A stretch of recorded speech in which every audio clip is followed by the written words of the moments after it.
Boa noite, irmãos. A graça e a paz seja com todos. Quero convidá-los a abrirem a Bíblia em Esdras, capítulo 6. Esdras, capítulo 6.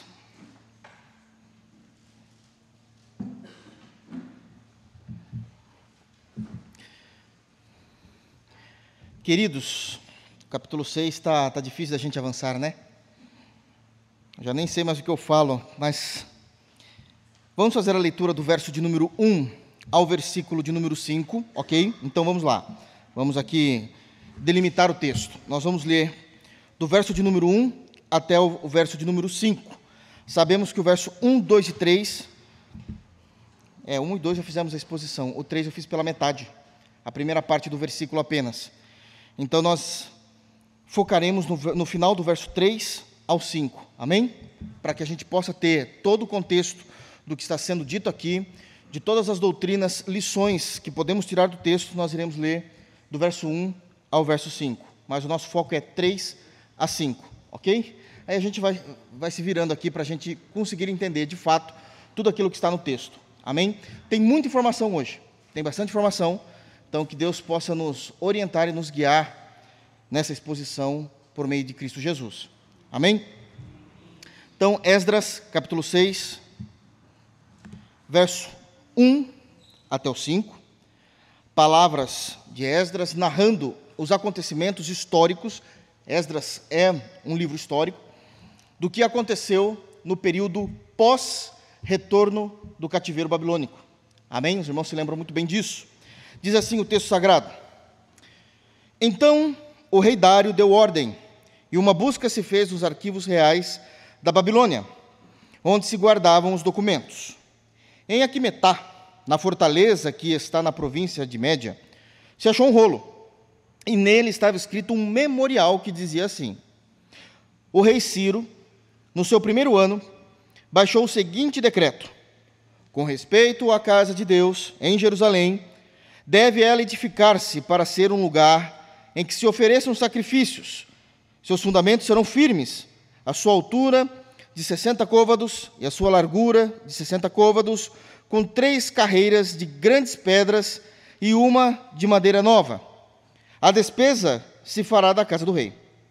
Demais disto, os utensílios de ouro e de prata da casa de Deus, que Nabucodonosor tirara do templo que estava em Jerusalém, levando-os para a Babilônia, serão devolvidos para o templo que está em Jerusalém. Cada utensílio para o seu lugar, serão recolocados na casa de Deus. Amém. Vamos orar pedindo a Deus a direção e a sua graça. Gracioso Deus, é por meio de Jesus que nós nos reunimos em tua casa. Fala aos nossos corações. Nós precisamos ouvir a tua voz, precisamos da orientação do teu Santo Espírito para que possamos prosseguir na exposição de sua palavra, que possamos estar atentos, Senhor. Ajuda-nos a entender com fidelidade os acontecimentos históricos, aquilo que o Senhor se revela a nós, que possamos crer e viver a partir dessas verdades. É no santo nome de Jesus que nós oramos. Amém.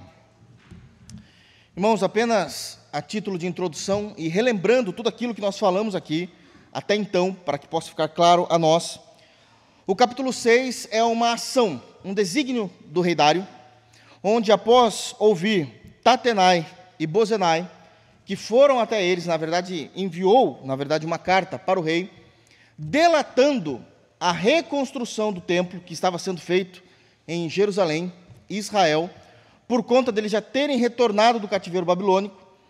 Eles relatam o que está havendo, porque Tatenai e Bozenai, sendo governadores, agora do lado de cá, é dito o texto, do rio, eles entendem que os judeus não têm esse direito.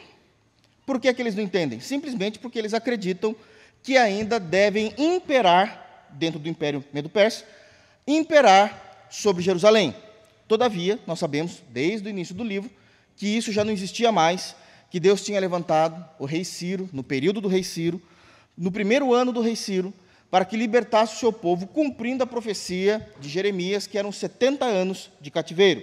Aqueles 70 anos de juízo de Deus sobre o povo por causa da desobediência do povo de Deus. Deus faz com que eles fiquem 70 anos sob o cativeiro do Império Babilônico. A Pérsia cresce, invade Babilônia, destrói Babilônia, e isso já está concomitando com os 70 anos, e Deus faz com que Ciro liberte o povo. Estava tudo indo bem, até 2 governadores entenderem que aquilo não deveria ocorrer. Para isso, eles vão até a reconstrução, vão até Israel, especificamente em Jerusalém, começam a questionar por que é que eles estão reconstruindo o templo. Eles têm essa resposta, e essa resposta está toda no capítulo 5, principalmente a partir do versículo de número 11, e eles não se agradam dessa resposta, anotam essa resposta e mandam agora para o rei vigente, que agora é Dário. Ciro já havia morrido numa guerra, então Dário vai tomar conta do que está acontecendo. E Dário precisa saber. Então, capítulo 6 nada mais é do que uma reação de Dário, ouvindo os governadores do seu império, sobre a questão de pode-se continuar a reconstrução do templo ou não. Obviamente que a gente não está falando, irmãos, isso precisa ficar muito claro, que nós não estamos falando simplesmente da reconstrução de um templo. O simbolismo espiritual que há no templo significa que a nação de Israel era soberana, que não devia absolutamente nada para mais nenhuma nação, e por isso eles podiam adorar a Deus, não pagar mais tributos ao Império Persa, e por isso isso incomodava de alguma forma Tatenai e Bozenai. O que é que foi visto então até agora? Nós concluímos no verso 1 e no verso 2 que de fato Dário manda uma ordem para que se busque esses arquivos para ver se é verdade o que Israel falava. No versículo 2 fica claro que era verdade sim o que Deus tinha dito por meio de Ciro. Eles acharam esse rolo em Aquimetá, na fortaleza que está na província da Média. Se achou um rolo e nele estava escrito um memorial. Então foi achado esse rolo, esse documento oficial. É dito que estava sendo... foi dito nesse memorial o que de fato aconteceu historicamente, no versículo de número 3. Mas aqui eu quero chamar a atenção para alguns pontos importantes para o sermão de hoje. Nós sabemos que esse rolo foi achado, não necessariamente na Pérsia, mas num distrito afastado, em Média, em Aquimetá, mas estava escrito o seguinte: o rei Ciro, no seu primeiro ano, baixou o seguinte decreto: com respeito à casa de Deus, em Jerusalém, deve ela edificar-se para ser um lugar em que se ofereçam sacrifícios. E nós pregamos até aqui, exatamente até esse ponto, a primeira parte do versículo de número 3. Nós levantamos várias lições doutrinárias daquilo que se tira do texto, onde, mesmo sendo de teor histórico, podemos tirar lições importantíssimas a respeito da fé judaico-cristã e daquilo que nós devemos viver a partir dos aprendizados do texto bíblico. No versículo de número 2, nós ficamos um bom tempo no versículo de número 2, onde nós discutimos a compreensão de que Deus deixa a sua assinatura na história. E falamos muitas questões a respeito de Deus na história. Muitos pontos científicos de como nós conseguimos ver a existência de Deus na história. No versículo de número 3, no início, onde nós pregamos, foi o último sermão que eu preguei aqui em Esdras, nós concluímos que, além de Deus deixar a sua assinatura na história, Deus ele se relaciona com todos os povos. Deus se relaciona com todos os povos, vírgula. Todavia, com todos os povos que se esqueceram de Deus, com as nações, com os impérios que se esqueceram de Deus, Deus se relaciona mostrando, se revelando a esse povo, que Ele é o Deus Todo-Poderoso. Vocês se lembram disso? Isso é muito importante. Deus se revela como Deus Todo-Poderoso. Ele não se revela como um Deus Salvador. E aí nós discutimos que na teologia nós temos 2 tipos de revelações da parte de Deus. A revelação especial, que é aquela revelação que está nas Escrituras, mostrando a queda do homem, o como nós precisamos de um Salvador, que seremos julgados por Deus, que existe um Deus que quer ser cultuado, da maneira como Ele estabelece, que Ele enviou o Seu Filho, que nós devemos crer no Seu Filho, arrependermos dos nossos pecados, sermos justificados pela obra perfeita e maravilhosa de Jesus Cristo, e somos salvos, somos tornados filhos por adoção da obra perfeita de Cristo. Essa é a revelação especial, onde é exclusivamente, isso aqui é culto de doutrina, então a gente precisa defender certinho os pontos, onde é exclusivamente que nós encontramos essa revelação especial somente nas Escrituras Sagradas. Em nenhum outro lugar existe autoritativamente toda a compreensão de quem Deus é, o que Deus faz, como Deus se manifesta, como Ele salvou, como Ele perdoa, como Ele justifica, somente nas Escrituras. Não há outro lugar para isso. Mas Deus também se revela na criação. Deus não deixa a sua assinatura? Nós tratamos desse ponto primordialmente no verso 2, e no versículo de número 3 foi dito, que isso todo colégio teológico entende também dessa forma, que existe a revelação geral, onde Deus se apresenta aos povos, aos seres, como Deus Todo-Poderoso. Mas o fato de Deus se apresentar como Deus Todo-Poderoso não significa que Deus salva esse povo, ou esses povos. Deus simplesmente comunica a esse povo a existência de um Deus. Todo teórico legítimo, todo teórico verdadeiro e sem pressupostos, nós vamos tratar desse assunto daqui a pouco, inclusive, que olha para a revelação geral, fica claro de que Deus existe. Fica claro de que Deus existe. Talvez a pergunta que mais faça com que os ateus, principalmente os ateus teóricos, aqueles que querem defender, que discutem, vão para debates tentando provar a inexistência de Deus, eles precisam engolir que, para ter existido, como a maioria defende, o Big Bang, precisava já existir matéria anteriormente a essa explosão. Quem criou a matéria? Só que os teóricos defendem que não existiu nada, tudo passou a existir a partir do Big Bang. Então fica difícil. Eles podem não conseguir provar a existência de Deus da mesma forma que eles não conseguem provar a inexistência de Deus. E nós tratamos desse assunto, é um assunto seríssimo aquilo que está aqui no texto de Esdras, porque nós conseguimos entender que Deus, Ele não é nem passivo de nenhum experimento. Então aqui já na filosofia é barrada essa compreensão. Deus, Ele não é passivo de nenhum estudo empírico. Se Deus fosse passivo de algum estudo empírico, laboratorial, Deus não poderia ser Deus. Deus não poderia ser Deus.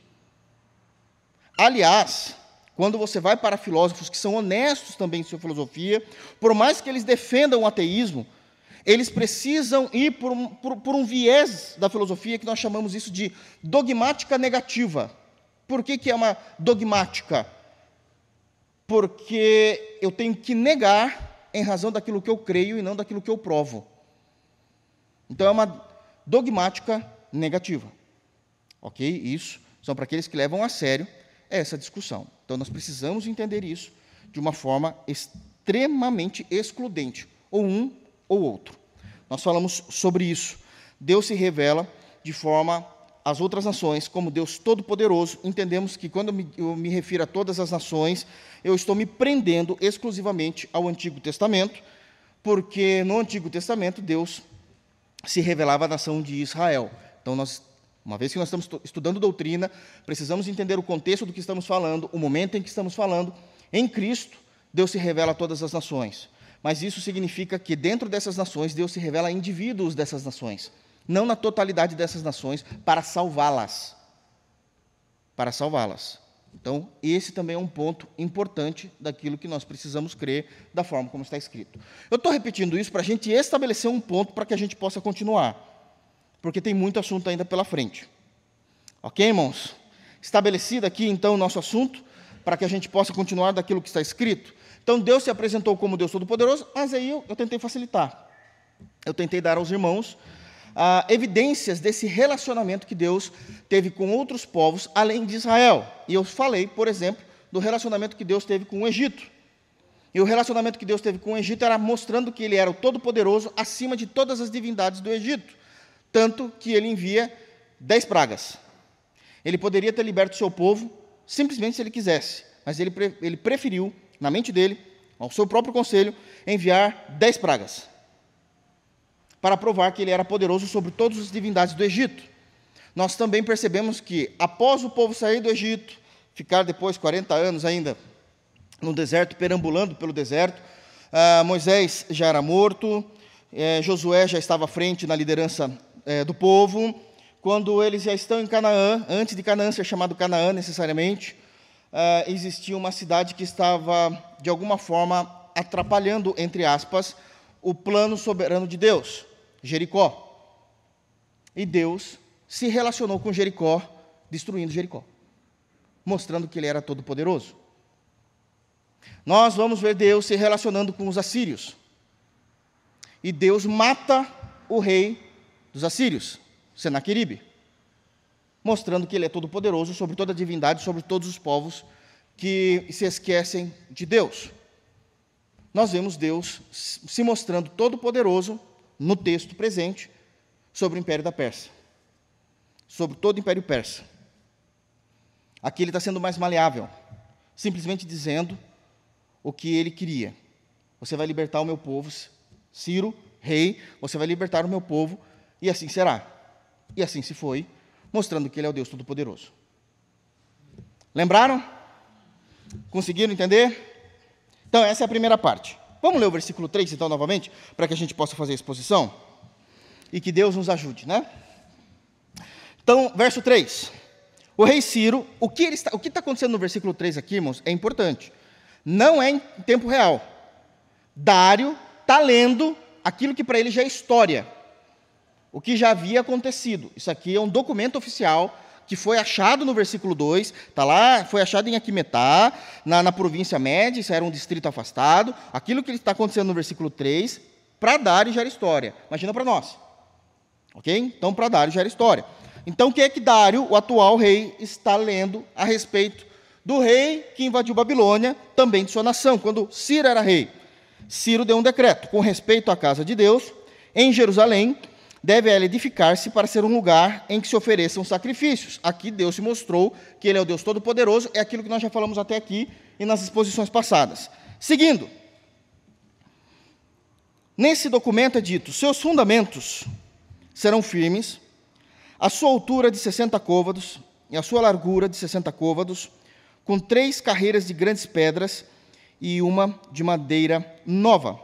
Antes de eu entrar nessa parte final do versículo 3, eu quero deixar aqui alguns pontos também importantes.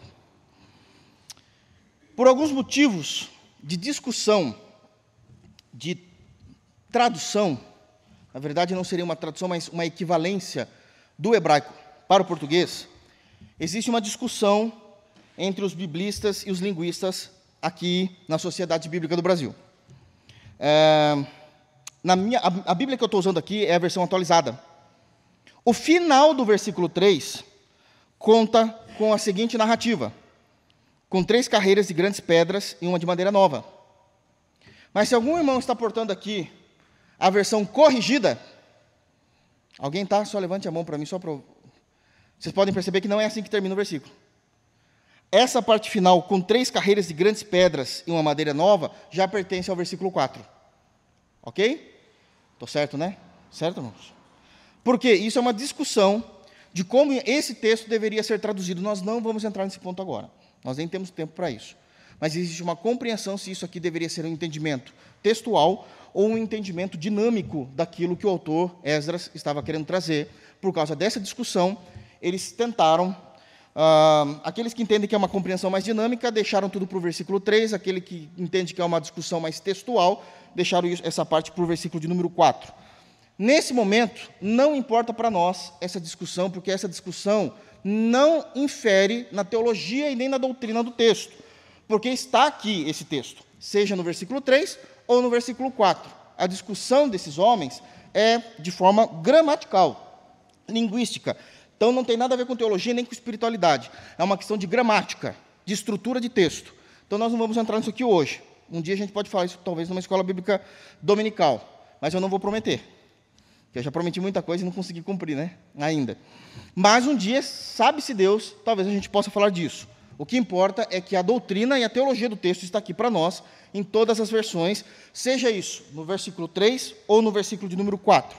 Esse, então, é um ponto importante antes de nós iniciarmos, ok? Na minha Bíblia, ou em todas as Bíblias atualizadas, o verso 4 é somente isso: a despesa se fará da casa do rei. Eu vou usar, eu entendo que essa aqui é a melhor tradução, então estou utilizando ela, ok, irmãos? Só para os irmãos entenderem, para não se perderem. Então, quando eu falo de verso 3 e final de verso 3, eu estou contemplando com 3 carreiras de grandes pedras e uma madeira nova. Amém? só para ficar bem definido aí o que a gente vai falar. Se a primeira parte do versículo de número 3, irmãos, se refere que Deus se apresenta a todas as nações, que não são o povo da aliança, como Deus Todo-Poderoso, o final do versículo 3 vai mostrar uma outra característica que nós precisamos estudar a respeito de Deus. E aqui eu já quero trazer então a primeira lição do sermão de hoje, aquilo que nós conseguimos tirar. Deus é um Deus de detalhes. E isso é muito importante para a fé cristã. Deus é um Deus de detalhes. Percebam que num documento do Império Persa, está constando, inclusive, agora eu vou usar aqui um vocabulário mais atual nosso, a planta, a metragem de como seria o templo dos judeus. Isso não é importante para eles. O templo não é deles. Eles não precisavam saber disso. Aliás, eles não fizeram absolutamente nada com essa informação. Os persas não, porque não tem o porquê. Mas, para o povo de Deus, isso tem uma importância. Mas o ponto que nós precisamos destacar, até porque eles precisavam saber como é que Deus queria o templo, mas o que a gente precisa destacar aqui, é que o rei Ciro, tomado de temor a Deus, ele vai descrever, inclusive, em detalhes, como seria a reconstrução desse templo. E com qual motivo que ele faz isso? Pelo simples fato de Ciro, sendo um pagão, entender que o Deus dos judeus, que é o Deus sobre toda a terra, ele confessa isso, o Deus sobre toda a terra é um Deus de detalhes.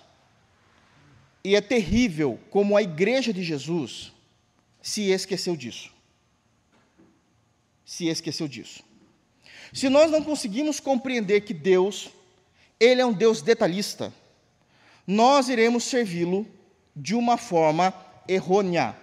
Não estou dizendo que nós iremos necessariamente cometermos heresia, mas podemos cometer se nós esquecermos desse ponto. Como é que pode um Deus não apenas libertar o seu povo, trazer eles de volta do cativeiro babilônico, estabelecer que ele quer ser cultuado através de um templo, era assim que acontecia na religião do Antigo Testamento, não era em espírito e em verdade, como na Nova Aliança. Mas ele não apenas fala para reconstruir o templo, ele dá os detalhes minuciosos desse templo. Nós também sabemos, e quero pegar essa informação, que no versículo 14 do capítulo 5, já pregado, o Senhor ele vai querer, inclusive, todos os utensílios que ele mesmo também, em Êxodo, já tinha dito para o povo de Israel que ele queria que fosse feito exatamente dentro daquelas métricas, formas que ele desejava. Então nós chegamos num ponto em que Deus, ele é um Deus de detalhes. E que se nós não prestarmos atenção no mover de Deus na história do seu povo, agora vamos falar um pouquinho do seu povo específico. Se nós não prestarmos atenção no mover de Deus na história do seu povo, nós vamos, algumas vezes, conscientes do pecado, e algumas vezes, inconscientes do pecado, pecarmos contra Deus, tentando empobrecer a verdadeira religião que é em Jesus Cristo. Deixa eu falar uma coisa, os irmãos sabem, aqueles que me conhecem, que eu sou cristão desde pitiquinho. Deus me deu esse privilégio. E uma das coisas que eu mais ouvi na minha infância, quando eu era junior, quando eu me tornei adolescente, até antes de eu ir para o seminário, era o seguinte: se é para Deus, está ótimo. E aqui já é uma observância de que a igreja se perdeu na compreensão do Deus em que serve. Não existe um único texto na Bíblia que nos orienta a entender que, se é para ser feito algo para Deus, pode ser feito de qualquer forma, porque o que importa é o coração do homem. Não. Deus tem asco com o coração do homem. Deus não deixou absolutamente nada em sua palavra para que o homem tomasse a decisão a respeito do relacionamento que o homem teria com ele. Não existe isso nas Escrituras. Se nós não abrirmos mão desse ponto doutrinário errôneo, nós iremos cometer pecado. Nós iremos cometer pecado. Não existe nenhuma área, tanto no Antigo como no Novo Testamento, que foi deixado, que Deus permitiu o homem decidir como seria algo relevante para a fé judaica cristã. Isso acontece porque a gente se afastou de Deus na história. A gente acabou não dando bola para aquilo que de fato Deus estava o tempo todo dizendo. O tempo todo dizendo. Todos os assuntos, irmãos, todos os assuntos e temas tratados nas Escrituras, nenhum assunto desse é um assunto superficial. Ele pode ser entendido por pessoas simples, por pessoas, aqui é culto de doutrina, então eu estou falando com pessoas maduras. Não se sintam ofendidos porque eu não estou falando isso de vocês, estou falando que isso existe na igreja. Existem pessoas iletradas na igreja. Isso não impede com que as pessoas consigam entender os temas bíblicos. Não impede. Todavia, as pessoas iletradas precisam ser instruídas para compreenderem com perfeição todos os temas das Escrituras Sagradas. Porque todos eles têm motivações, têm percepções específicas em seus temas, têm compreensões de como lidar com esses temas, têm compreensões de cláusulas de exceções a respeito desses temas. Não é tão simples assim. Deus colocou todas as doutrinas que contém na Nova Aliança, como também na Antiga Aliança, cheio de normas, de pontos a serem observados, porque é Deus quem decide como Ele quer ser adorado, e não o homem que decide isso. E não o homem que decide isso. Em outras palavras, o crente ter um coração disposto para servir, adorar e fazer, obrar algo a Deus, não é errado. Não é errado. Isso é esperado. Desde que todas as normas métricas, os detalhes de cada assunto, sejam vistos com muito cuidado. Com muito cuidado. E esse muito cuidado é o peso para os dois lados. Nem deixar tão brando que ali nós não conseguimos ver características de textos bíblicos naquilo que está sendo feito, naquilo que está sendo crido, e nem pesado demais, apertando mais ainda os mandamentos, de maneira que seja impossível os crentes conseguirem alcançar aquilo que as Escrituras esperam que os crentes alcancem. Aquilo que as Escrituras esperam que os crentes alcancem. Eu quero trazer aqui, baseado nesses detalhes, algumas informações importantíssimas e que nem de perto, irmãos, obviamente, que nem de perto eu sou conclusivo nessa minha fala. Nem teríamos tempo para isso. Mas, para os irmãos entenderem os detalhes de como Deus é detalhista em toda a sua estrutura. Vocês querem ver? Vamos iniciar? Como era belo, é o que a Bíblia nos ensina, a vida antes do pecado. Mas tem estrutura de como viver isso no Éden. Tinha uma estrutura. O homem não era livre. A primeira estrutura que se existe, já no texto de Gênesis, é: de todas as árvores do jardim, vocês irão comer, menos dessa. Qual foi a única árvore que o homem desejou comer? Era uma estrutura a ser seguida, detalhes. Esses detalhes incorporam subdetalhes. Enquanto vocês não comerem dessa árvore do fruto, do conhecimento do bem e do mal, a árvore, do conhecimento do bem e do mal, o que é que vocês vão fazer? Viver eternamente em berço esplêndido? Não. Vocês vão trabalhar. E é Deus quem designa o trabalho no Éden.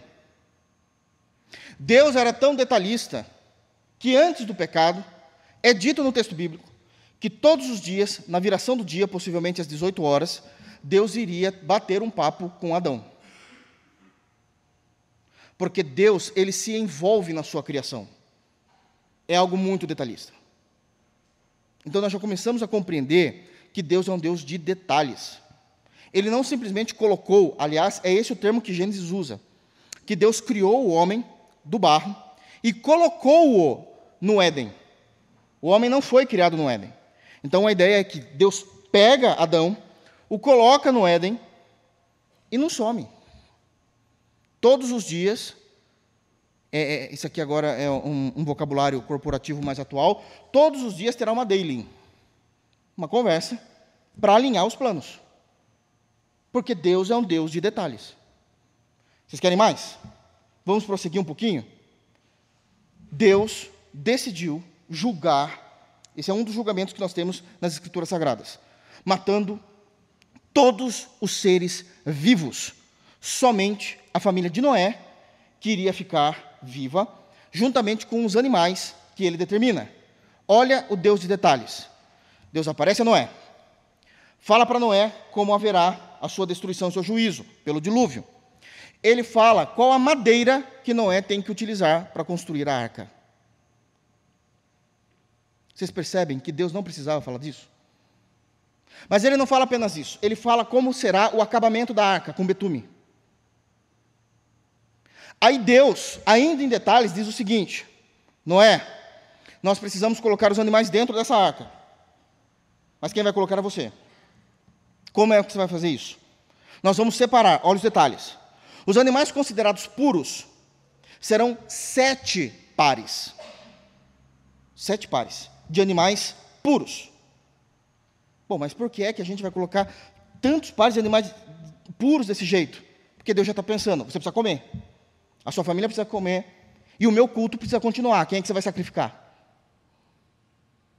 O fato de existir juízo de Deus não impede o culto a Deus e não impede que Deus venha prover para a família que Ele ama. São detalhes.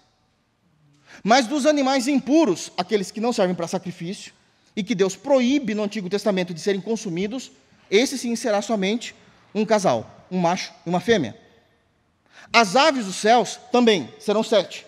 São animais mais frágeis. Possivelmente não vai aguentar 40 dias preso. Ainda assim, mesmo que algumas morram, ainda conseguirá se multiplicar depois dos 40 dias e 40 noites. Detalhes. Para Deus trazer o seu juízo, e como isso seria, de alguma forma, utilizado através de um homem, há uma série de detalhes. Andemos mais um pouco. Os 10 mandamentos. A estrutura dos 10 mandamentos é impressionante. Os primeiros 4 mandamentos é o relacionamento do homem para com Deus. Para que os últimos 6 mandamentos, o homem consiga cumprir se ele estiver em comunhão com Deus. Por isso que os primeiros mandamentos é com Deus. Os irmãos se lembram? Vamos citar? Primeiro mandamento: não haverá outros deuses diante de mim. O que Deus está estabelecendo nessa relação e nessa comunhão? Deus e a sua exclusividade. Segundo mandamento: não farás diante de mim imagens de escultura, dizendo da sua singularidade. Terceiro mandamento: não usarás o nome de Deus em vão, dizendo a respeito de sua santidade. Quarto mandamento: folgarás ou descansarás no dia de sábado, para que todo homem pudesse também adorar esse Deus, que é exclusivo, singular e santo. Quinto mandamento: agora começa toda uma estrutura do relacionamento com outros seres humanos. O primeiro relacionamento começa na família: honrar pai e mãe, para que prolongue os seus dias sobre a face da terra. Sexto mandamento: não matarás. Significa que a ordem, o desejo e quem determina quem vive e morre não está nas mãos do homem, salvo com as leis posteriores em que Deus vai dizer que no caso de defesa própria, legítima defesa, isso é permitido. E também havendo sim pena de morte para aqueles que transgrediam a lei de Deus. Mas a ideia de não matarás é você ser o assassino por ser assassino mesmo. Isso não pode, está proibido. Está proibido, não é você que define isso. Sétimo mandamento: não adulterarás. Significa que Deus quer que a família permaneça santa e que o homem solteiro e a mulher solteira permaneçam santos. Eu estou correndo aqui. Mas percebem como é os detalhes de Deus de uma vida na existência nessa terra? Oitavo mandamento: não roubarás. Porque Deus entende que existem bens e patrimônios privados, e disso nós não podemos encostar. Deus, ele concorda que existem bens e patrimônios privados. Não são nossos, nós não podemos roubar. É do outro. Esse é o 8º mandamento. 9, não levantará falso testemunho. Deve haver verdade na sociedade em que vivemos. 10º mandamento. A gente também não vai cobiçar aquilo que é do próximo. Porque devemos viver na santidade dos 9 primeiros mandamentos. Ok, irmãos? Deus é um Deus de detalhes. Outro ponto, andamos posteriormente. Tabernáculo. Deus falou, olha, vocês vão levantar uma casa no deserto para me adorar. Deus também vai fazer da vida dos judeus uma loucura. Por que que Deus deixa a vida dos judeus uma loucura? Porque Ele vai estabelecer detalhes que a olhos humanos, esses detalhes não serão vistos, mas Deus sabe que está lá, e é isso que importa, Deus sabe. Dou um exemplo. Qual será a madeira utilizada para o tabernáculo? Deus determina. Tem que ser exclusivamente madeira de acácia. Vocês precisam fazer uma cerca em volta do tabernáculo. Aí Deus fala, então não, peraí, sim, é uma cerca mesmo, mas tem que ser do jeito que eu quero. Como? Eu quero uma cerca com 60 pilares. Irmãos, precisava ser 60 pilares? Aos olhos de uma construção? Não. Aos olhos de Deus, sim. Porque Deus definiu como Ele queria ser adorado. A base desses pilares de madeira teria que ser de bronze. Ninguém iria ver, irmãos. Está debaixo da terra. Mas eu quero que seja de bronze, porque Deus sabe que está lá. E é isso que importa. Se Deus sabe, tem que ser dessa forma. A parte de cima desses pilares, do muro, da cerca, tem que ser de prata.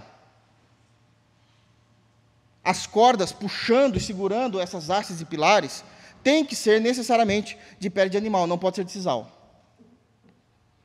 O pano da cerca, para a cerca, tem que ser branco, porque tudo que há dentro do tabernáculo é santo.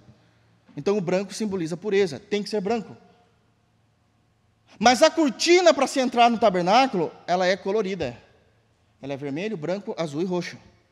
Não é amarelo, como uma denominação pensa. É branco. É branco. Deus definiu que quando o homem entrasse pelo primeiro portão, que é o pátio, Ele queria que imediatamente ele se desse conta que estava diante de um altar de sacrifícios, porque ali era o lugar que o homem deveria morrer. Ele encheu de detalhes imprescindíveis. Colocou também a pia posteriormente.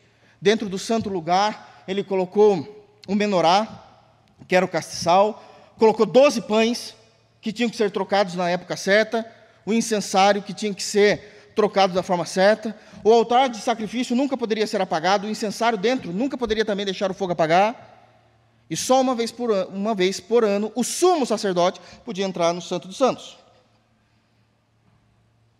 E ele coloca todos esses detalhes. O que acontece nesse tabernáculo? Sacrifícios. E Deus também vai trazer muitas normas sobre esse sacrifício.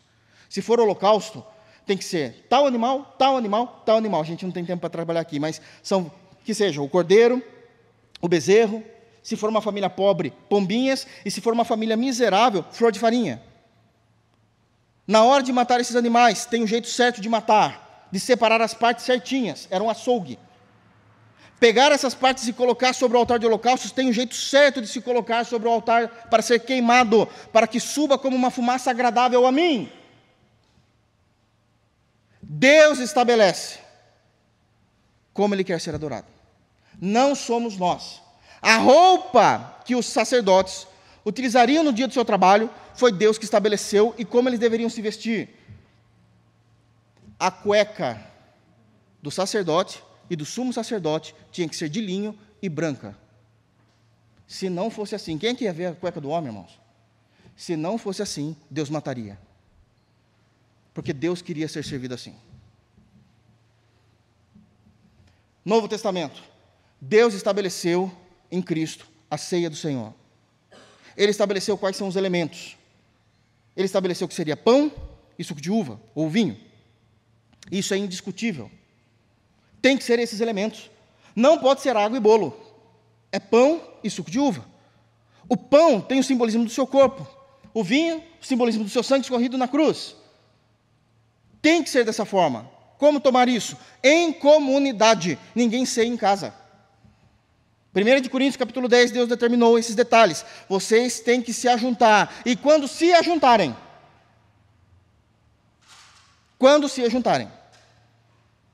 aí Deus vai além. Não apenas os detalhes visíveis, mas os detalhes invisíveis Ele determina na ceia. Porque quando vocês fizerem isso, na mente de vocês, vocês têm que estar pensando na minha obra redentora, porque vocês fazem isso em memória de mim. Detalhes. Vocês não estão vendo, achando que tudo... Não, vocês estão em comunhão, se lembrando do que eu fiz. É uma ordem para que a ceia tenha validade individualmente quando nós tomarmos. Todos devem tomar no momento em que a comunidade tomar, porque é errado vocês começarem a tomar a ceia antes que todos comecem a tomar. Ele faz isso, esse apontamento em 1 Coríntios capítulo 10. Vocês devem tomar a ceia em pureza de vida, porque senão vocês serão culpados da morte de Cristo. Novo Testamento. Deus instituiu nas Escrituras como Ele queria o seu culto. O seu culto. E é aquilo que nós reformados chamamos de o princípio regulador do culto. Princípio regulador do culto. Para entendermos o princípio regulador do culto, tem 4 pontos teológicos. Primeiro ponto teológico do princípio regulador do culto. Deus estabelece como Ele quer ser adorado, não o contrário. Segundo princípio, segundo ponto do princípio regulador do culto.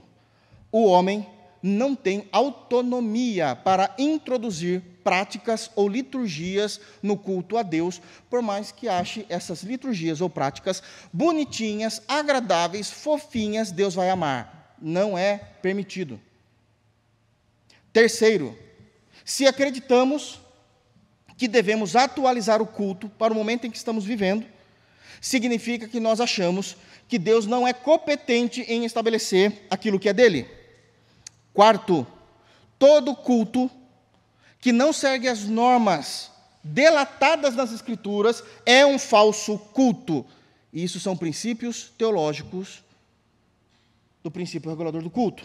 Então tá bom, pastor, entendi como é a teologia. Mas o que é que a Bíblia fala sobre isso? Nós não vamos achar na Bíblia, façam assim no culto. Nós vamos achar o que era feito no culto por mando de Deus. O que há num culto bíblico? Primeiro princípio agora de fato do culto, bíblico a Deus, a oração. Todo culto tem a oração. Na reunião dos santos, há a oração. Essa oração é também rendido ação de graças. Não é só a oração da penitência, mas é a oração em que nós nos alegramos por pelo menos sermos salvos, mesmo que estejamos passando um momento difícil em nossa vida. Era assim que os irmãos se reuniam, é assim que nós vemos em Provérbios, é assim que nós vemos em Eclesiastes, é assim que nós vemos nos Salmos. Jesus estava posto à morte.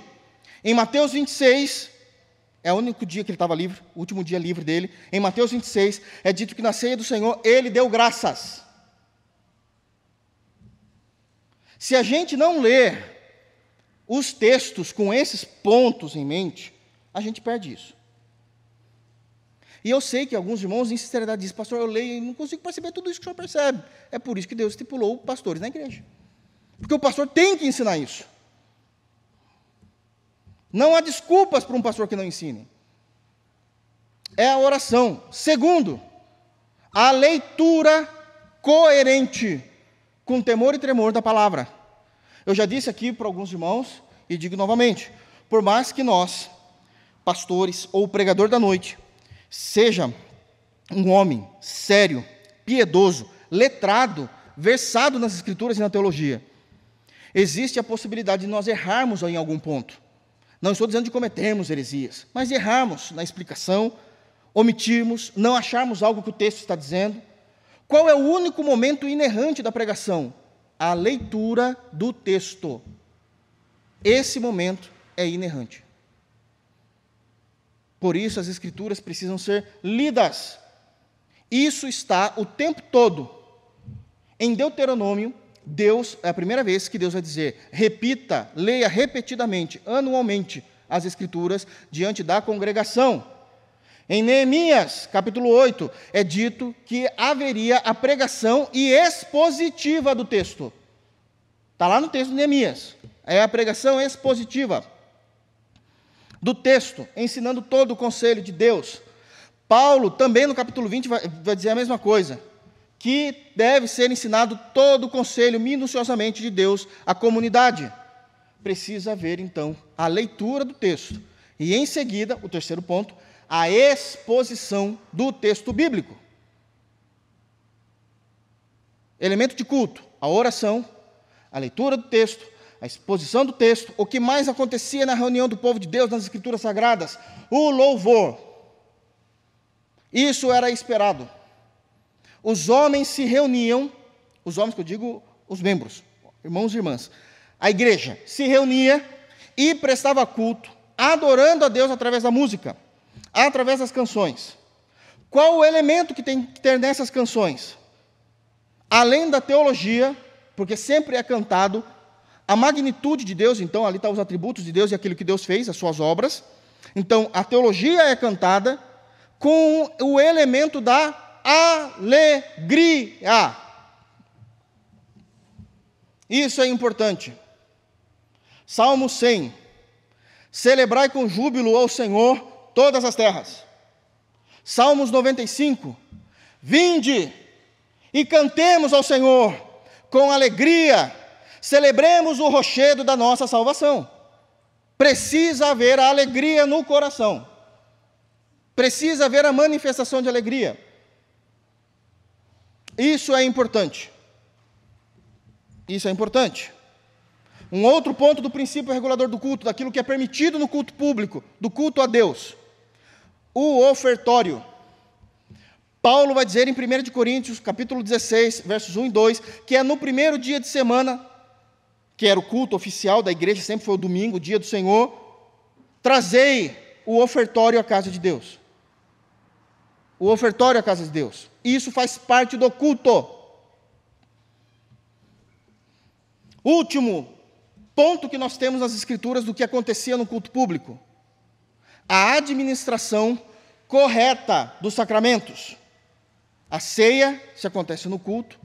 E, se possível, porque não era assim também no Novo Testamento, se possível, o batismo se acontecia no culto.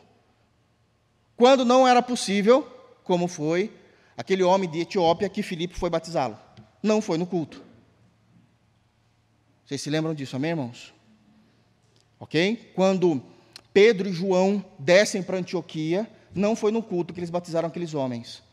Perdão, os primeiros discípulos, depois foi João e Pedro para confirmar o que estava se acontecendo. Não foi no culto. Mas se eles creram, eles eram batizados em nome de Jesus. A ideia de ser batizados em nome do Pai, do Filho e do Espírito Santo. Não temos mais absolutamente nada nas Escrituras Sagradas que aconteciam no culto das Escrituras. Pastor, nós vamos colocar aqui uma equipe de dança. Não vai não. Não vai não, irmão. Por que não vai não? Porque não está na Bíblia. Se não está na Bíblia, a gente não faz. Mas as meninas querem, não tem problema, faz isso no grupo de jovens e ainda com ordem e decência. A gente vai fazer um teatro no culto. Não vai. Não vai. Eu sei que muitos vão reclamar disso, não aqui na igreja, mas aqueles que possam assistir. Mas a verdade é que isso não tem na Bíblia. Mas aí assim a gente atrai as pessoas. Não, a gente atrai com o Evangelho. Com o Evangelho. Nós não somos mais sábios do que Deus. Deus é um Deus de detalhes. O tempo todo, Deus é um Deus de detalhes. Ah, mas vai ser a dança profética. Isso nem tem na Bíblia, irmão, não vai mesmo entrar. Mas Davi dançou na presença de Deus. Ninguém disse que não dançou. mas não foi no culto. Vê se ele entrou lá no tabernáculo para dançar lá. Ele ia sair no tapa lá com os sacerdotes. Você não pode entrar aqui, rapaz. Você é rei. No tabernáculo e no templo é só sacerdote. Miriam dançou com alegria, graças a Deus. Deus foi louvado pela vida dela. Mas não foi no culto. Não foi no culto. Se os irmãos perceberem, houve uma apresentação aqui das crianças no domingo. Vocês se lembram disso? Depois do culto? Porque foi depois. Foi dada a bênção apostólica. Encerrou-se o culto. Agora pode ter uma apresentação. No culto a Deus, não. Porque é assim que Deus determinou que seria. Precisamos ter esse cuidado. Precisamos ter esse cuidado. Amém, irmãos? Terminamos o verso 3. O verso 4 diz: a despesa se fará da casa do rei. Mas eu quero pedir a permissão para os irmãos para eu expor esse verso no próximo culto. Porque tem muita coisa a ser falado. E eu quero falar desse texto, do verso 4, junto com textos do verso 6, 7 em diante. Então, nós vamos ir para o verso 5. É dito no verso 5, demais disto, prestem atenção, tudo isso estava nesse documento do rei. Então, quando Dário está lendo esse documento, ele percebe que Deus deixou a sua assinatura na história, na criação, que Deus se manifestou aos povos que não criam nele como Deus todo-poderoso que estava acima dele, que Deus era um Deus de detalhes, como nós vimos que Deus vai trazer todos os seus detalhes em pontos específicos, em todas as suas doutrinas, como é que devemos compreender, ver, entender. E aí no versículo 5 é dito, demais disto, ainda está documentado isso, os utensílios de ouro, que é exatamente aquilo que está no versículo 14 do capítulo anterior, demais disto, os utensílios de ouro e de prata da casa de Deus, que Nabucodonosor tirara do templo, que estava em Jerusalém, levando-os para a Babilônia, serão devolvidos para o templo que está em Jerusalém. Cada utensílio para o seu lugar serão recolocados na casa de Deus. Eu disse no início do versículo 3 que Deus ele tem um relacionamento com todas as nações e que nesse relacionamento, quando não é com o povo da aliança, ele se relaciona como o Deus Todo-Poderoso. E já falamos disso. Mas eu quero também dizer que essas nações entendem que Deus é um Deus todo-poderoso a partir da vontade que Deus se revela a essas nações. Porque senão não tem base ou critério para as nações entenderem que Deus é poderoso. Vocês conseguiram entender? Isso é óbvio, irmãos. Eu chego, imagina nós voltarmos para esse tempo. E Deus mandasse você dizer para Faraó, olha, Deus, está aqui Deus, que a gente tem vários aqui, para dar e para vender. Não, o verdadeiro, o único. Isso aí que vocês têm não existe. É criação e elaboração de sua mente. O Deus que se manifestou aos judeus, até então, naquele período da história. Esse Deus, ele é o Deus Todo-Poderoso. E Faraó vai dizer, não, não é. Todo-Poderoso sou eu. Eu falo e as coisas acontecem. Então, qual é o crivo que Faraó vai ter para entender que esse Deus é Todo-Poderoso? A revelação específica da vontade de Deus para cada povo. Para cada povo. Qual foi a vontade de Deus para o povo do Império Persa? Vocês vão libertar o meu povo e vão devolver todos os utensílios. A partir disso eu mostro que eu sou todo-poderoso. Você vai comprar briga? Não, não vamos. Então libertou, está tudo certo. Então Deus ele vai manifestar a tua vontade, especificamente, não é a vontade da salvação, da adoração, é a vontade para essas nações, e em cima dessa vontade, ele prova que ele é o Deus Todo-Poderoso. Então vamos voltar àquilo que nós falamos no último sermão pregado? Egito, Deus mostrou que ele era o Deus Todo-Poderoso. Como é que ele mostra que ele é o Deus Todo-Poderoso? Enviando as pragas. Mas com qual critério ele fala isso? Qual era a vontade de Deus para a nação do Egito? Libertem o meu povo, porque eu quero que o meu povo vá para o deserto, celebrar o meu nome e fazer uma grande festa. Deus endureceu o coração de Faraó e, em cima disso, ele mostra que ele é todo-poderoso. Então, Deus revelou a sua vontade. Deus revela a sua vontade às nações. Ele revelou ao Egito o que ele queria especificamente do Egito. Liberta o meu povo e manda meu povo para o deserto, para que eles possam me cultuar. Isso é um ponto muito importante, a maneira como Deus lida com as nações. Ele mostra a sua vontade, e em cima disso, ele revela que ele é o Deus Todo-Poderoso. E conseguimos ver isso de forma clara em todos os relacionamentos. Vamos voltar de novo ao que falamos na semana retrasada? Jericó. Qual foi a vontade de Deus revelada a Jericó? Pessoal, seguinte, foi bom enquanto durou, mas essa terra em que vocês estão construídas, eu decidi no meu trono que aqui vai ser a morada do meu povo. Jericó se fortificou. Deus foi lá e destruiu. Ele mostrou que ele era Deus Todo-Poderoso, mas Jericó sabia que ali seria o lugar do povo de Deus. O lugar do povo de Deus. Contra os assírios, foi bem interessante. Porque Deus, o que ele queria, não era necessariamente dos assírios. Deus tinha uma vontade para o seu próprio povo naquele período de 2 Reis 19. Qual era a vontade de Deus para o seu povo naquele momento? Que vocês gozem de paz. Senaqueribe quis desobedecer isso. Vamos ler 2 Reis, só para vocês verem como ficou interessante. Bom, Senaqueribe ele vai desobedecer, e o que é que Deus fez? Mostrou que ele era mais poderoso que Senaqueribe. Como ele fez isso? Ele transformou Senaqueribe num cavalo, num animal de carga. Humilhou Senaqueribe. Levou esse animal de carga para a sua própria nação. E quando ele chega na sua nação, ele ainda é morto. Se os irmãos abrirem 2 Reis 19,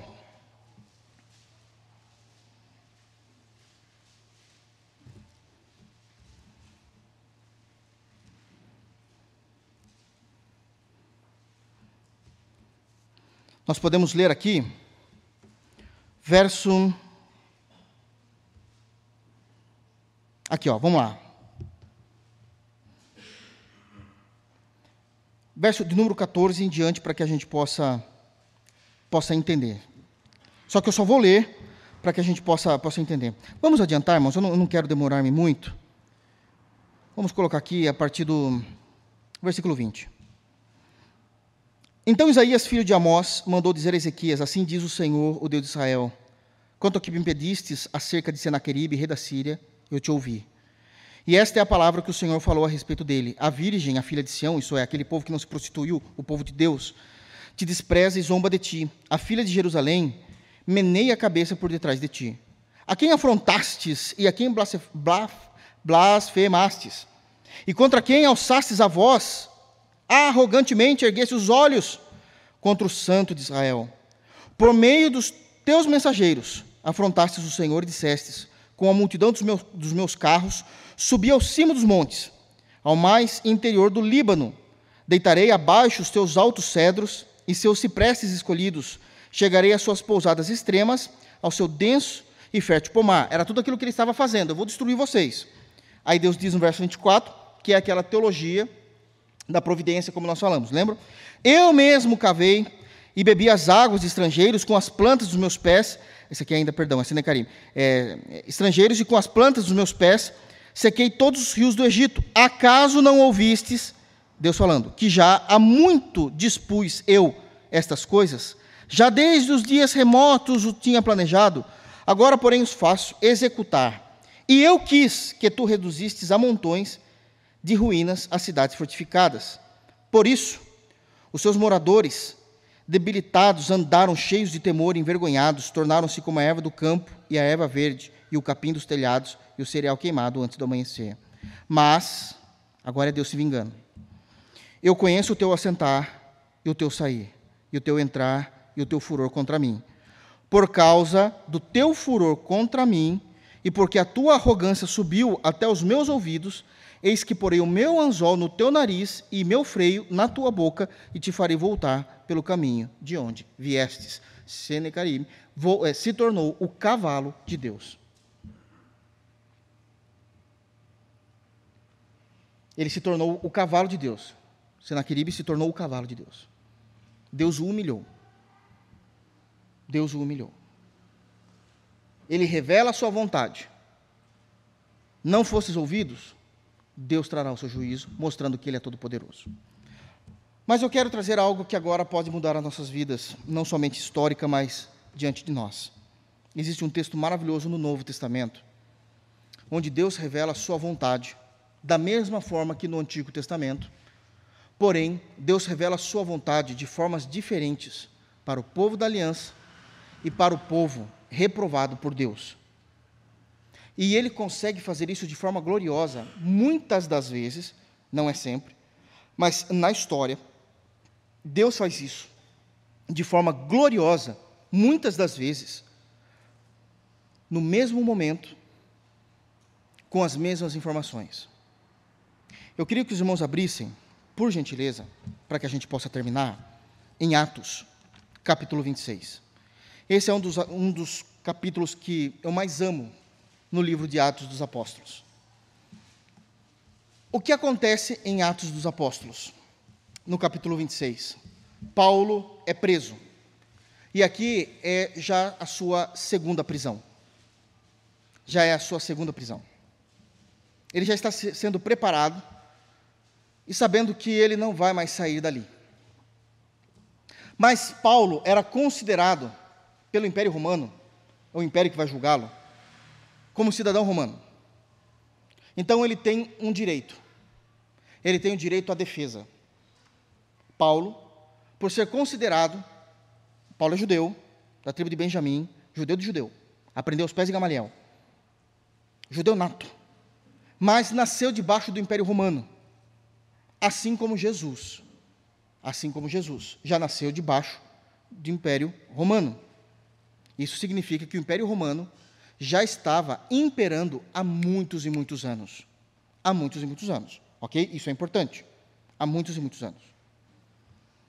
Mas Paulo, pelo seu dispor, como ele era um judeu, até então, não era um cristão, não tinha se convertido antes do Senhor o tomar em Atos 9, ele fazia muita coisa para os judeus, de tal forma que isso beneficiava o Império Romano. O Império Romano. Paulo, ele era um desgraçado, na terminologia mais pura e real, literal da palavra, até que o Senhor o cobre de graça. E isso fez com que ele se tornasse inimigo dos judeus, e nós sabemos que os judeus sempre estavam macumunados com o Império Romano, e ele é preso, então, pelo único motivo de pregar Jesus Cristo. O direito dele, por ser considerado um cidadão romano, é a sua defesa. Ninguém foi na defesa dele.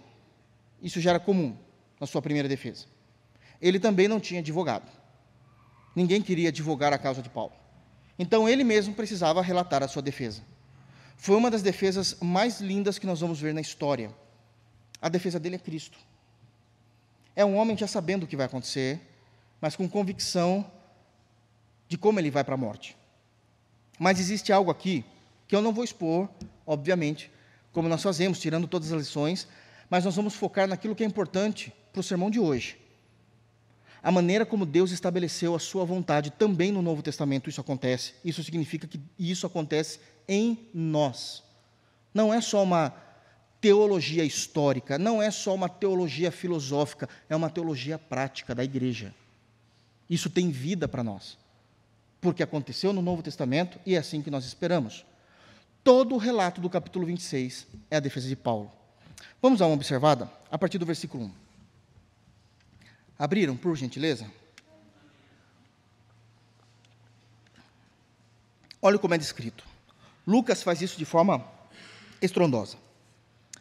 A seguir, Agripa, dirigindo-se a Paulo, disse: é permitido que uses da palavra em sua defesa.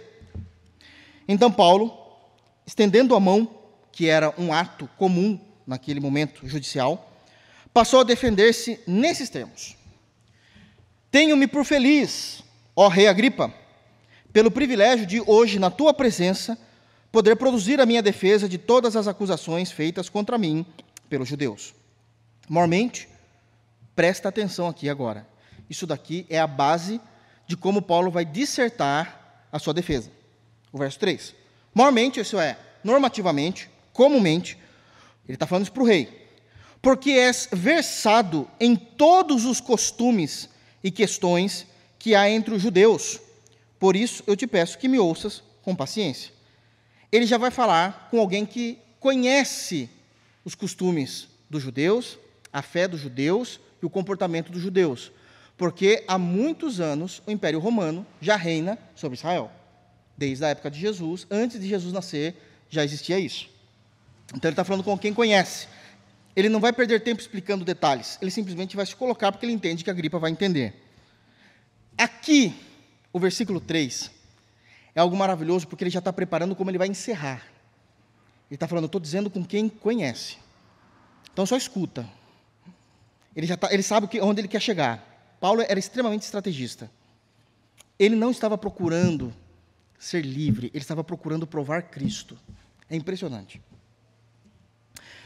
4. Quanto à minha vida, desde a mocidade, como decorreu, desde o princípio entre o meu povo e em Jerusalém, todos os judeus a conhecem. Então tem um outro ponto aqui. O réu, que é Paulo, não é alguém desconhecido. Por algum motivo, nós sabemos que Paulo, desde a sua infância, era uma criança muito inteligente. Todo mundo conhecia. Ele cresceu naquela região, todo mundo sabia como ele se comportava, a ponto de ele se tornar um fariseu. Isso quer dizer muita coisa. Nós sabemos isso teologicamente, que ele se tornou um fariseu. Então todo mundo conhecia Paulo, conhecia os pais de Paulo, sabia de onde Paulo vinha. Então ele já também está tirando isso de sua frente. Olha só, 5. Pois na verdade, eu era conhecido deles desde o princípio. Se assim o quisessem testemunhar, porque vivi fariseu, conforme a seita mais severa da nossa religião. Eu era fariseu ao quadrado. Eu sabia tudo sobre o judaísmo. Eu conhecia tudo de lei. As pessoas me conheciam, as pessoas temiam vir para debate comigo teológico. Eles sabem quem eu sou. E agora, 6, estou sendo julgado por causa da esperança da promessa que por Deus foi feita aos nossos pais, as quais as nossas 12 tribos, servindo a Deus fervorosamente, de noite e de dia, almejam alcançar. É no tocante a esta esperança, ó rei, que eu sou acusado pelos judeus. Ele está dizendo, eu nunca mudei. Se vocês forem ver bem, eu nunca mudei. Eu sempre fui um fariseu, conhecia muito de lei, sabia o que nós queríamos, sabia o que nós esperávamos, e aconteceu. Eu simplesmente continuo pregando aquilo que era a nossa esperança. É eles que não conseguem enxergar aquilo que eles mesmos criam. Olha onde ele está levando isso. Ele está virando isso para os judeus. Os judeus não esperam o Messias? Esperam. O Messias não veio? Veio. É vocês que não creem, mas ele veio. Quem está certo aqui sou eu. Olha o argumento filosófico de Paulo. Olha a maneira como ele está falando. Então, é por causa disso, dessa esperança, ó rei, final do verso 7, que sou acusado pelos judeus. Porque se julga incrível entre vós que Deus ressuscite os mortos. Aqui ele pulou toda a vida de Jesus. O Messias já veio, já realizou seu ministério, foi julgado por vocês também, vocês o mataram, mas a morte não o segurou. Ele ressuscitou. E qual é a raiva de vocês? Que vocês estão brigando contra a doutrina específica da ressurreição. Vocês não querem acreditar que um homem morto é capaz de voltar à vida. O Messias voltou. Então já está entrando, e agora ele está especificando para onde ele vai levar essa conversa teológica. Vamos só para a ressurreição, não vou falar de mais nada aqui. Ele já pulou todo esse período. Presta atenção nessa conversa, irmãos, é muito séria para nós como crentes. Na verdade, a mim me parecia que muitas coisas devia eu praticar contra o nome de Jesus, o Nazareno. E assim procedi em Jerusalém. Havendo eu recebido a autorização dos principais sacerdotes, encerrei muitos dos santos nas prisões, e contra eles dava o meu voto quando os matavam. Muitas vezes castiguei por todas as sinagogas, obrigando-os até a blasfemar, e demasiadamente enfurecido contra eles mesmo por cidades estranhas, os perseguia. O que ele está falando é tudo aquilo que ele fez. Ele é dito em Atos capítulo 8, que ele perseguia, que ele destruía a igreja de Deus, que ele prendia pessoas, e essa ideia de avassalar a igreja, que ele matava crentes. Quando ele não matava os crentes, ele prendia os crentes e falava assim, ficava torturando os crentes até que os crentes negassem Jesus ou blasfemassem o nome de Jesus para sair das prisões. Esse homem era terrível. Ele está confessando isso. Agora ele vai para o dia da sua conversão específico. Verso 11. 12. Com esses intuitos, parti para Damasco, levando a autorização dos principais sacerdotes e por eles comissionado. Ao meio-dia, ó rei, indo eu caminho fora, tudo isso, prestem atenção, ele está contando tudo isso, e o Agripa está ouvindo sentado, porque o Agripa vai fazer o juízo dele, ok? Ele que vai fazer o juízo, o julgamento. Ao meio-dia, ó rei, indo eu caminho fora, vi uma luz no céu, mais resplandecente que o sol, que brilhou ao redor de mim e dos que iam comigo, e caindo todos nós por terra, ouvi uma voz que me falava em língua hebraica: Saulo, Saulo, por que me persegues?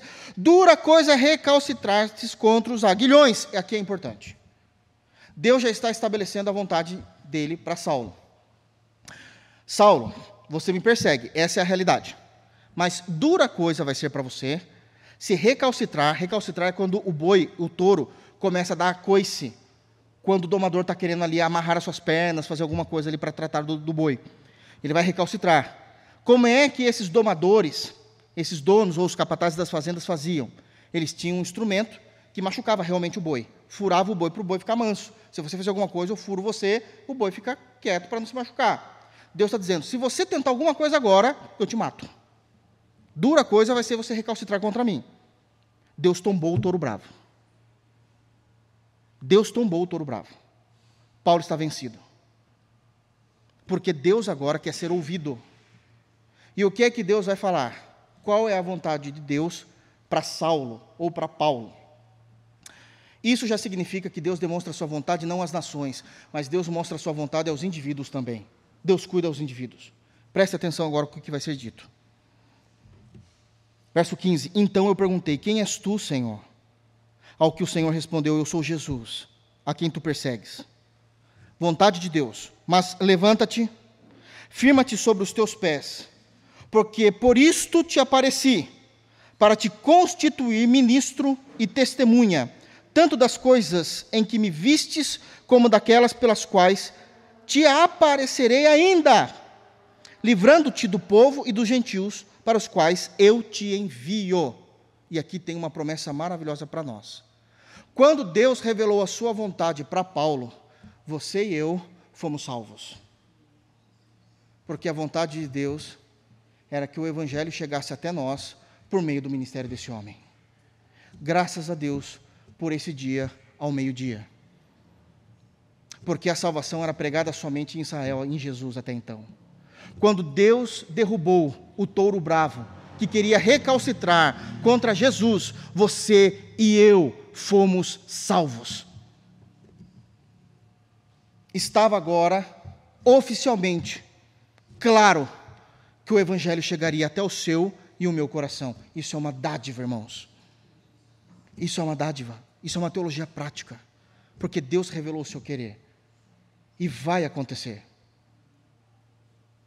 Ele falando isso e Agripa escutando. Agripa escutando.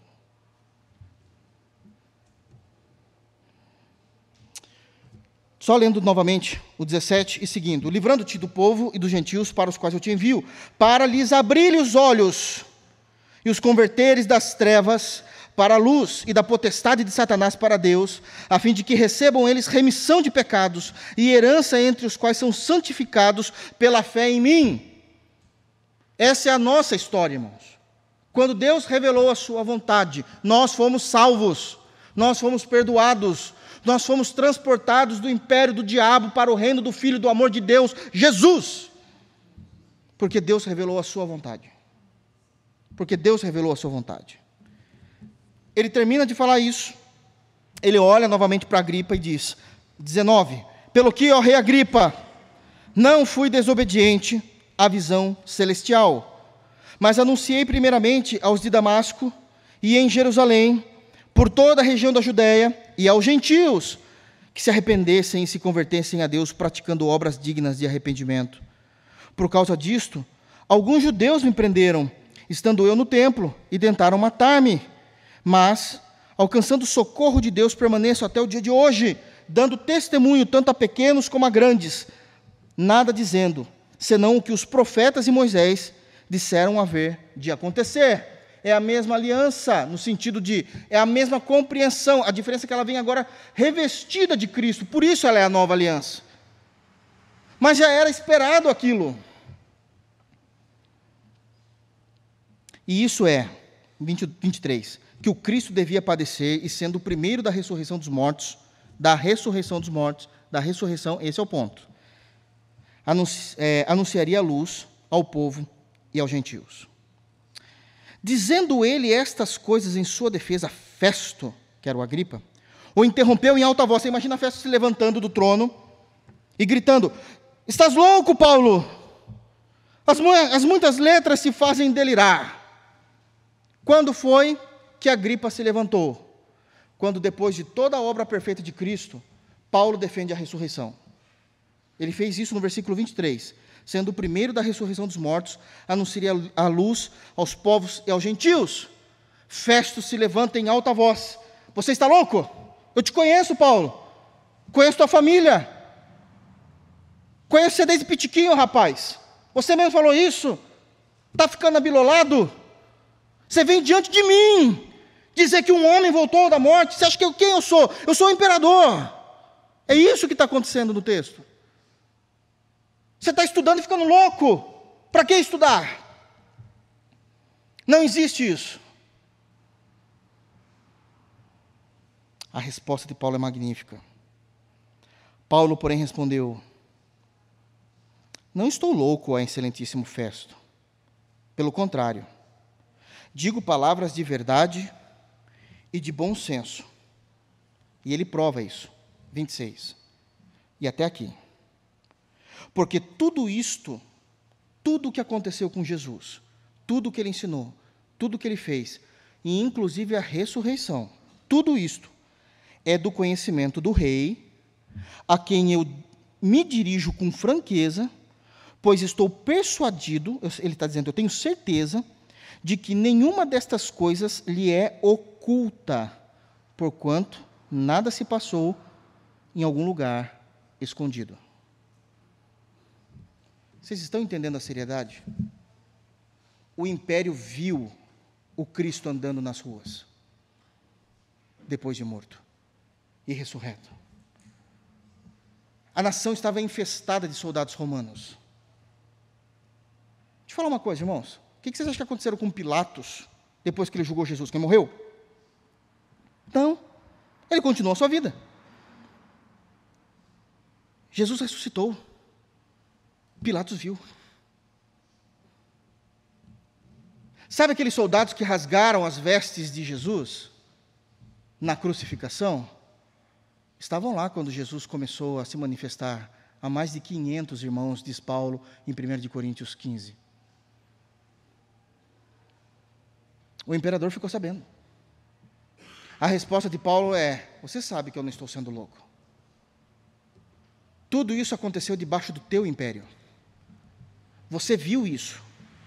Você viu esse homem andando pelas ruas. Isso não aconteceu de forma escondida. Era notório para todo mundo ver. O que é que Paulo está dizendo? Que Deus revelou a sua vontade a ele. Paulo, por ser filho da aliança, ouviu e se converteu. Os demais, por não serem ou fazerem parte da aliança, viram e não creram. Viram e não creram. E é estes a quem Deus se mostrará como Deus Todo-Poderoso agora.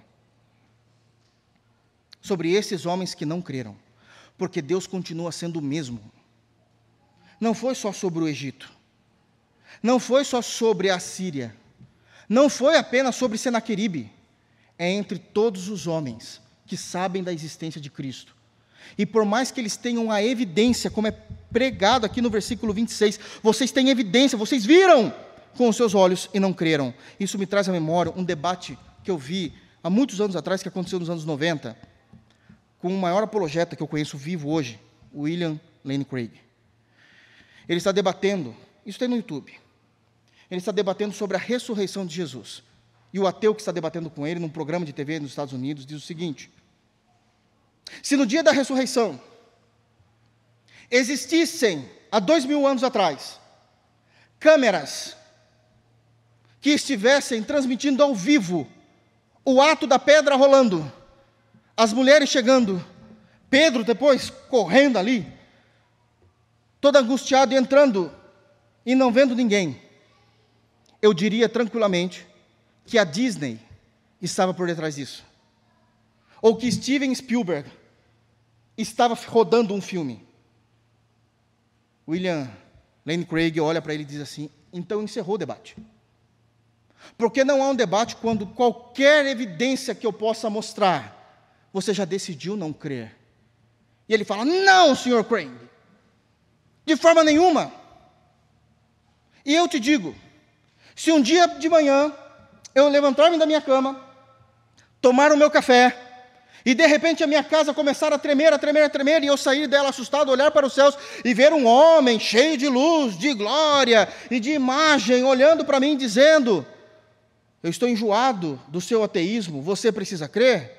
Com certeza no próximo domingo, Sr. Crane, eu estarei no banco da tua igreja, cultuando com você.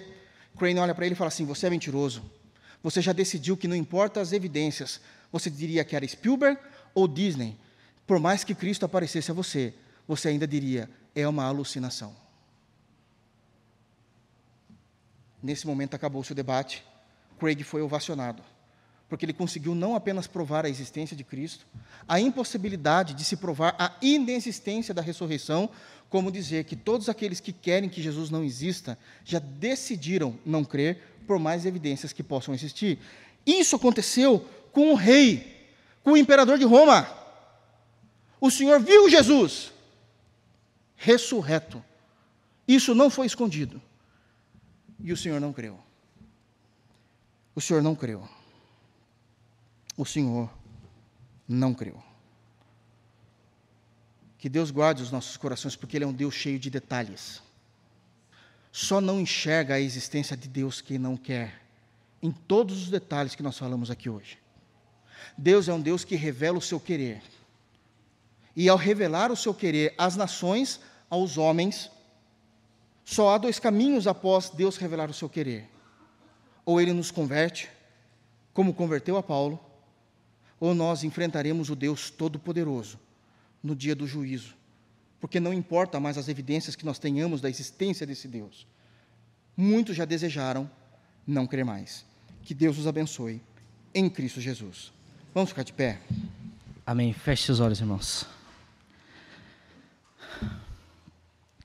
Pai Santo e Pai querido, é por meio de Jesus que mais uma vez nós nos achegamos a Ti para Te agradecer porque o Senhor é Deus. Obrigado, Deus, por Tua soberania. Obrigado porque o Senhor é maior que tudo e maior que todos. A Tua palavra vai dizer em Jó vai dizer que bem sei que tudo sabes e que nenhum de Teus planos e de que os Teus propósitos podem ser frustrados. Obrigado pela Tua soberania, obrigado pela Tua vontade aplicada a nós. Se estamos aqui hoje, nesta noite, ouvindo da Tua palavra, conhecendo mais o Senhor, conhecendo mais de Ti, da Tua doutrina, é porque o Senhor se revelou a nós e a Tua vontade foi perfeita, foi eficaz, foi suficiente em nossos corações. Obrigado por o Senhor nos mostrar a Tua verdade e abrir os nossos olhos para crer no Teu Evangelho, Pai. Obrigado porque sem Ti nós não conseguiríamos. Estávamos a passos largos, caminhando para o inferno, mas a Tua vontade perfeita abriu os nossos olhos, ó Pai. E nos ajude a viver todos os dias para a Tua glória.